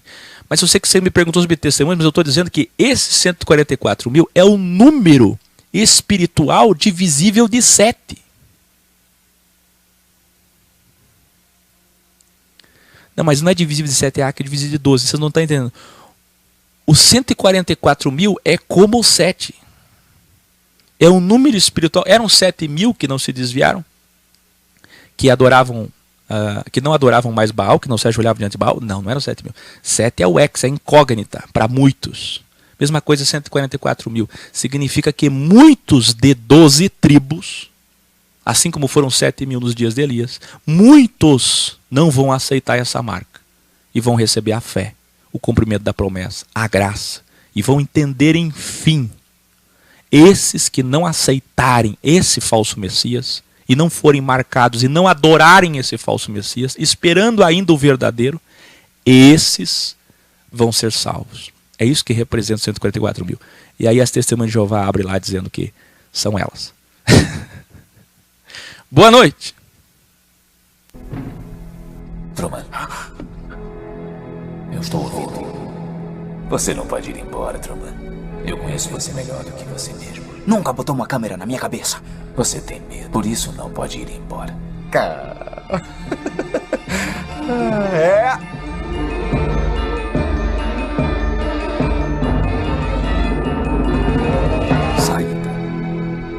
Em setembro, dia 22, manifestação na Catedral Principal de Gramado e na de Canela, Rio Grande do Sul. Poucas vagas para o encontro de Brasília. Não seja cristão de nome. O sangue de Cristo está sobre você agora. É sua responsabilidade anunciar a verdade juntamente com os demais cristãos. Seja um ponto da Filosofia X em sua região. Ajude no crescimento da Filosofia X e na abertura do Café com Filosofia em Gramado para 7 milhões de turistas por ano. Atenção! Na descrição de todos os vídeos da Filosofia X, você encontra o link dos contatos, demais links importantes e todas as informações necessárias para participar da Escola de Jesus. Desça a página, curta o vídeo, inscreva.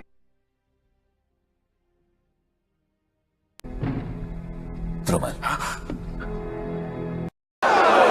Crucificai-o! Por isso julgo que não se deve perturbar aqueles dentre os gentios que se convertem a Deus, mas escrever-lhes que se abstenham das contaminações dos ídolos. Se alguém destruir o templo de Deus, Deus o destruirá. Porque o templo de Deus, que sois vós, é santo.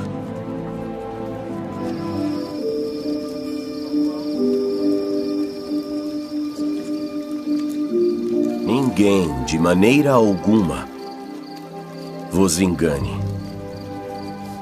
Porque aquele dia não virá sem que antes venha a apostasia e se manifeste o homem do pecado, o filho da perdição.